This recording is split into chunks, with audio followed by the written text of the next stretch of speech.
நேயர்களுக்கு வணக்கம். தாக்கம் சேனலுக்காக உங்கள் ஏஆர்ஜி.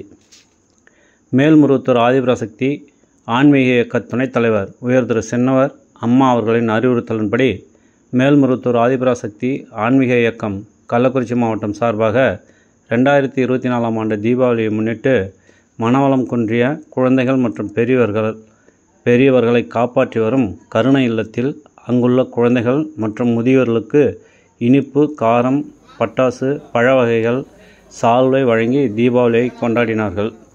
இதில் கள்ளக்குறிச்சி மாவட்ட தலைவர் கே. சண்முகம், பொருளாளர் வை. மணிகண்டன், இளைஞரணி மண்டல தலைவர் அருளானந்தம், தெற்கு மாவட்ட தலைவர் ராமச்சந்திரன் மற்றும் செவ்வாடை சக்தி தொண்டர்கள் கலந்து கொண்டு மிகவும் சிறப்பாக இந்நிகழ்ச்சி நடைபெற்றது. நன்றி.